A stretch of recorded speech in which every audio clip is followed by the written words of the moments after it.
Welcome back to MMA Oddsbreaker, ladies and gentlemen. I'm Frank Trigg in Las Vegas, Nevada, and that is Jeff Curran, the Big Frog. Oh, gosh, jeez. I've been watching you fight, crap, almost as long as I've been fighting. I mean, you've been around forever and a day. 34-15-1 is your record. You're fighting Sergio Pettis in RFA 8, June 21st, in Milwaukee, Wisconsin. He's 7-0.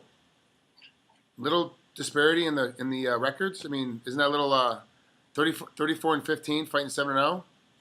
Yeah, it's actually 36-15-1. I would say a few years ago the discrepancy would seem more than today, but now all the top guys seem to have smaller records. You know, they came up faster and got those bigger opportunities. So, I mean, I really hope I represent the veteran class in a sense. You know what I'm saying? Yeah, I actually just finished interviewing Sergio, and he was like, "Yeah, you know, he's way more experienced than me. He's a lot more, but you know, no one now has as many matches as like you and Travis View and Jeremy Horn, like that whole, like you guys all have like 80, 90 fights. It's ridiculous. Yeah. You know, how's your body holding up after all this time in that many battles? That's my biggest factor is I know I'm one serious injury from being done. I had double hand surgeries back to back last year. Ligaments came unattached, and I had to have them re-anchored to my fingers, and I just don't have the same grips. I have just a lot of pain all the time, and you know, I probably lost money on this sport with all the medical treatment I've had, and you know, I can only go on so long. So I have to make sure I preserve my body and training a lot differently than when I was younger. Obviously, you understand about that, and yeah. You know, your first amateur fight was against Todd Brown, November 15th, 1997. Your first professional fight was against Henry Manteros, January 16th, 1998. Like, you jumped. Like, you went and had 3 or 4 amateur fights and then jumped right into the pros. And yeah, I actually had close to like 20 because I did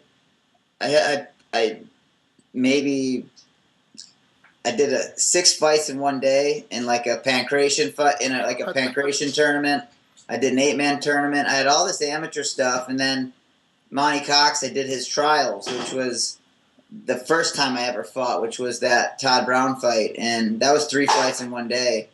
And that was like a 165-pound weight limit, and it was crazy. And that was to win a spot to fight Matamoros in the Pro Extreme Challenge 13.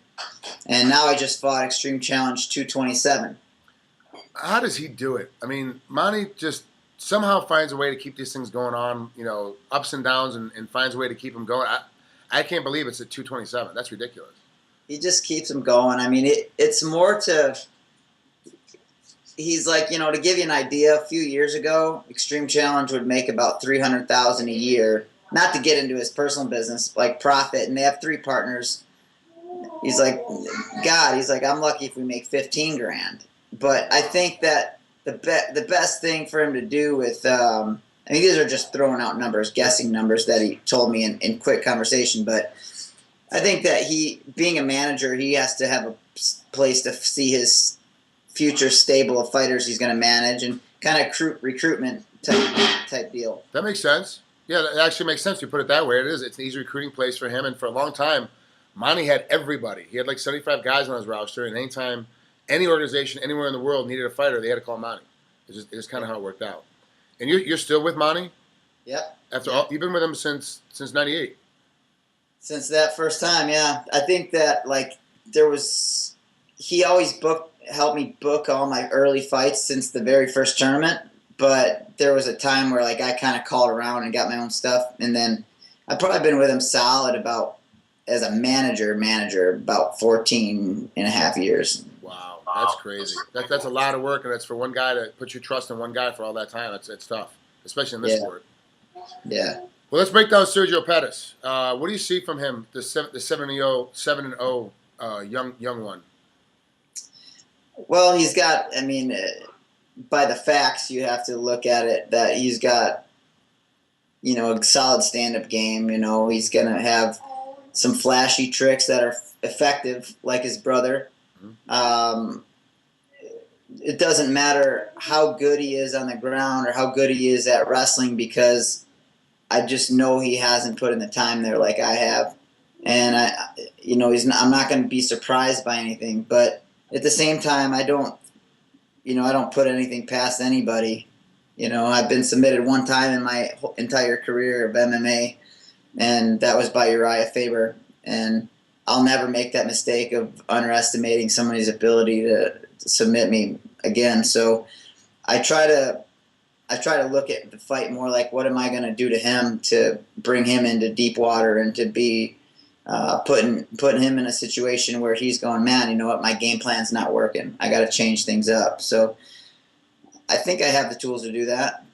Do you feel like with a lot of these younger kids, they're getting a little bit more athletic, they're a little bit faster, and you got to find ways to slow them down by using wisdom within the cage, like cutting off angles and grabbing a hold of them and slowing them down? Yeah, exactly. I mean, age versus youth, we're going to always have to I don't want to try to go,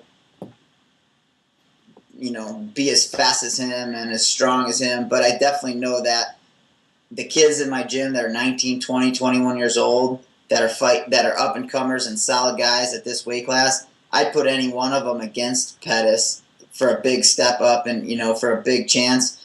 And when I train with them, strength factor is there in my court. I have power, I have strength, I have the ability to pace myself. So he might be in tip-top shape, but he might not know how to conserve that for 25 minutes straight. Whereas I've been able to do that since the beginning. We used to do 20-minute round with a 10-minute overtime, and we'd be out there the whole time. So I have half the time I train in my camps, they don't even set a clock. So I do long rounds, and I like to train for the duration. So I have a good pace. How is the gym doing? Because it's your place. It's your academy. How is it doing? Doing good, man. We're killing it, actually. The gym's rocking, and I'm thinking of we're working on plans right now for opening a second location that's straight jiu-jitsu. Oh. Because right now I have everything under one roof, and it's awesome, and there'll only be one of those. I don't want to try to duplicate what I have or replicate it.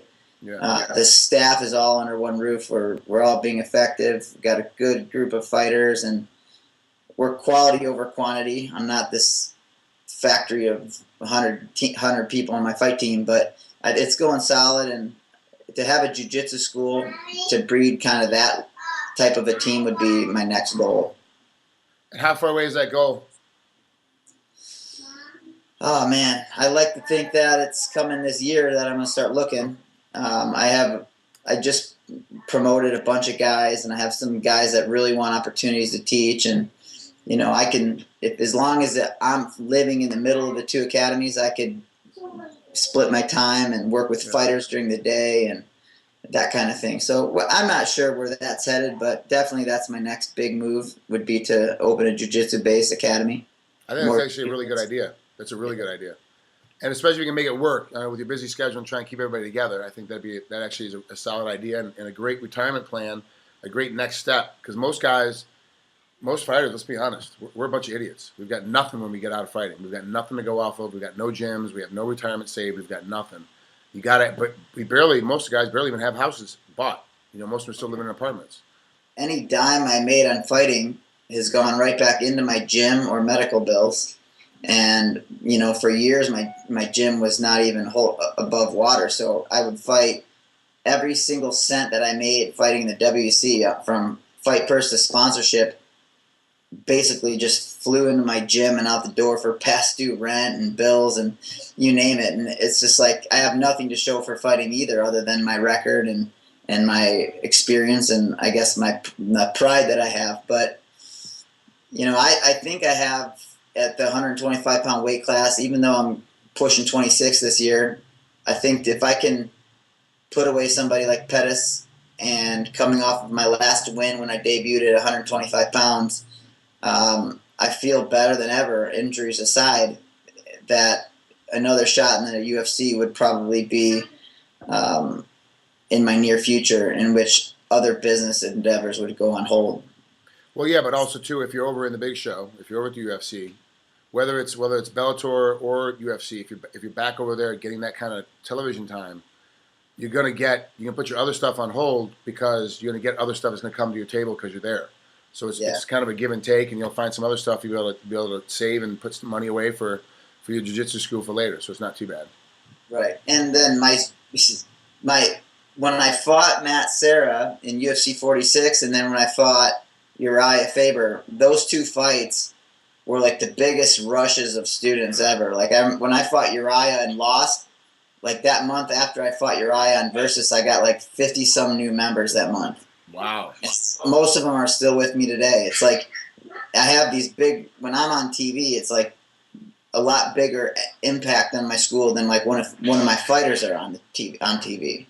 So for me to get on back to the UFC and get back into the win column there, that would be really big for my business. So those goals are there too, and plus I want to go to the UFC and win, man. I think I can be competitive with these kids in the 125-pound division, and I feel great. My energy level's strong, and I'll go as long as I can. Well, you obviously your stepping stone here is beating up Sergio Pettis on June 21st on Access Television.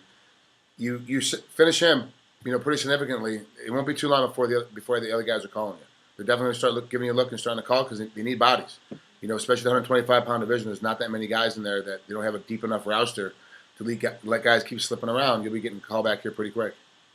I hope so, and that's the plan. I mean, if not, I'll entertain what RFA's been good to me. I'll entertain what they want to do. If they want to bring in somebody else for me to fight, then I'll continue to dig back as long as my heart is in it. Yeah. Right now my heart is in fighting, but the weight cut at 36 years old with a family, and I just got back yesterday from a week in Cocoa Beach. So I'm out there. Everyone's eating and drinking and in the pool. We're at the ocean, and I'm going for late night runs to keep my weight down. And it's just like eventually I have to start making sacrifices of my own for my family and stuff like that. And I've never done that, so it's starting to kind of teeter off like that. And if I was fighting at 135, 145 pounds like I used to, wouldn't even be a problem. I could keep fighting, but 125 pounds is a life change for me. Yeah, it's a big deal. It's a whole different eating habit, training habit. And then because you're smaller and lighter, like you said, you have to be real cautious about getting hurt in training, so you have to adjust a lot of stuff. It's a whole new lifestyle. And I like to eat. Yeah, that's true. That's true. All right, Jeff, I appreciate you coming on here. Good luck against Sergio Pettis at RFA down on June 21st over in Milwaukee. We'll talk to you soon, bud. Appreciate it, man. Later.